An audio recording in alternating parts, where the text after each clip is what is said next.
So we chose this white pine to be the Christmas tree this year. And because it's living, because it is in a container, when it came time to undecorate it, as it were, and bring it outside, we had to go through what's called a hardening off process, where we kind of get it used to the winter temperatures. Right now, our nighttime temperatures are well below freezing, and we want to be able to plant this guy now. So we started out with a kind of semi-warm place here along the house on the south side, and it's been out here for about 2 weeks. And now we're ready to plant it. So come along and we'll get it planted.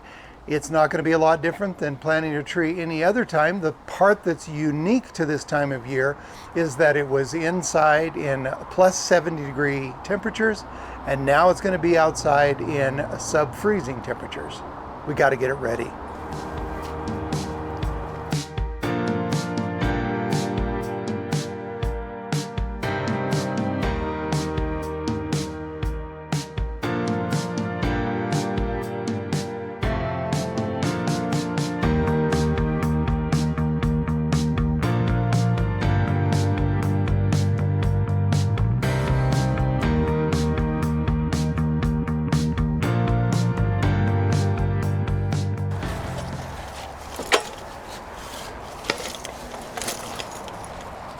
We are attempting to create a evergreen screen here during the winter time. All the leaves are off the deciduous trees, and we can see the condominium next to our 3 acres here. And this grouping of former Christmas trees will continue to fill in and give us some screen during the winter time.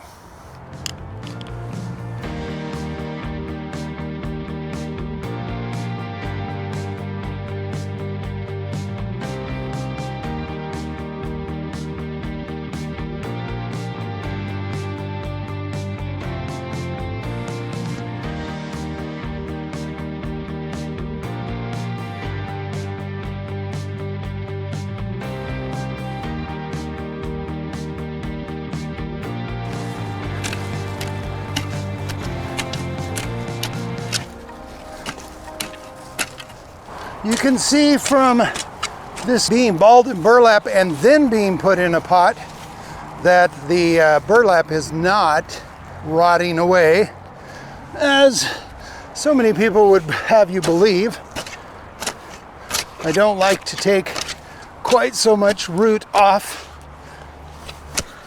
but I am not going to leave the burlap on and later have a tree declining because there are roots girdled by twine. Well, if anybody's watched me plant trees before, a couple things that I really don't appreciate is burlap being left on a tree. If the root ball can stay intact, I realize it performs a function if, in fact, you've got a poor root system holding the soil, and it probably would have been better to have put that or taken that off in the hole itself.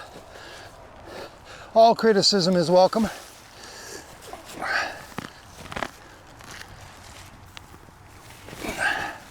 There we go. Get those roots from further girdling this little guy. Ooh, I like the planting depth. I'm a little high to the surrounding grade at first, but there's a crown, and that's not going to go below the ground. Looking for those first couple of roots to establish the root flare. Oh, and I think we're there. Okay, let's see. Oh yeah, shaping is nice, and we're ready to start backfilling.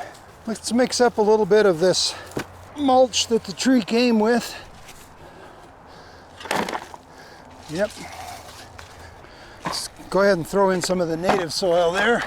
Boy, we've got a real heavy clay here in this area.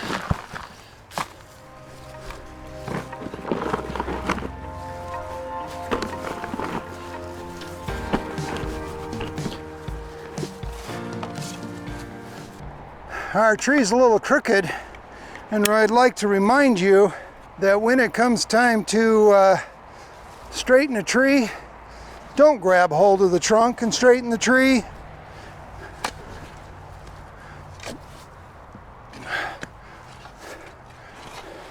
Straighten the tree from the root ball.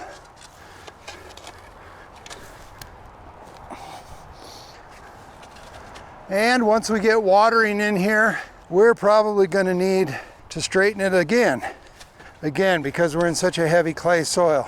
But one last thing before we depart this planting, we're going to have to do some pruning here in the next year or so, because we've got a codominant leader right here. So one of these tops is going to have to go away. Unfortunately, I'm going to have to do the same thing in this Austrian pine from last year, and this is probably the year we're going to do it.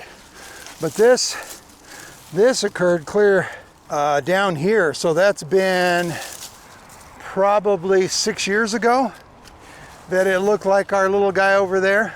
But I'd like for you to step back now and look at what we're kind of creating here with this Austrian pine and a couple of different varieties of white pine and another Austrian pine down there. We're going to have a nice evergreen screen here from the condominium across the stream. Well, thanks again for following along, and we'll see you in the next video.